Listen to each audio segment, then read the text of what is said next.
Two questions. First on the munitions. Germany has opposed them. Does that suggest any cracks in the alliances to you? What do you make of that opposition? So first, what I saw Germany say today was three things. Number one, they're confident that the United States took this decision carefully and after weighing all considerations. Number two, Russia has used these in an intolerable way to attack Ukraine. And three, every weapon system Ukraine is using, it's using to defend its people and to retake its own sovereign territory. I think if you read what the German Chancellery and the German spokesperson put out today, you will see that they are a signatory to Oslo. They don't they don't have or transfer cluster munitions.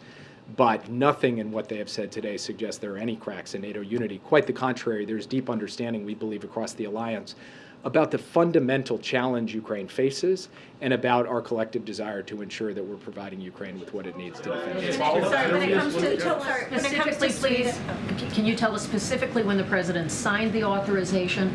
And also, we have seen over the course of this war how there were some no-go topics, F-16s, cluster munitions. Both of those are moving forward. Is there a line where the U.S. won't cross? Obviously, the president has said no U.S. personnel inside Ukraine. Is there some other limit, or does this suggest to President Zelensky that whatever he needs, ultimately he will get?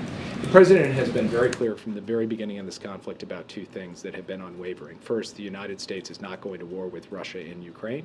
And second, the United States is not providing weapons to Ukraine to attack Russia. We do not encourage or enable attacks on Russian territory from Ukraine. The question of weapon systems has evolved as the conflict has evolved, but those two fundamental precepts have been true from the start. They remain true today, and they will be true tomorrow as well. When did he sign it? I can't give you the exact specifics on that, but because I'll let the internal processes kind of have their sanctity. But he approved it, as I said, after a unanimous recommendation from his national security team. Yeah. You said that NATO is stronger than ever at this point. What does it say that there are two NATO members who have been holding up Sweden's ability to join the alliance for more than a year now? So the last NATO ally to come into the alliance before Finland, I believe it was Montenegro, and I think it took something like 19 months for them to come in. I think a lot of people's perceptions about the accession process have been shaped by just how fast we moved to get Sweden and Finland ratified here in the United States on a bipartisan basis, how fast Finland came in, and then how it has only been a year since Sweden sought membership, and we are confident that Sweden will come in the not-too-distant future and that there will be unanimous support for that. And then I would go beyond that to say, in terms of what it says about NATO's strength, here you have two historically non-aligned countries who for decades did not join NATO, seeking to join NATO. I think there is no clearer indication of the strength, attraction, and cohesion of NATO than that. Yeah.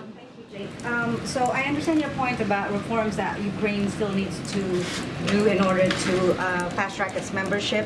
Also your point on MAP, but just going kind of broader from that, my understanding is that the president believes that a fast-track membership for Ukraine is an invitation rather than a deterrence to war with Russia. He has several times expressed his concern for nuclear escalation.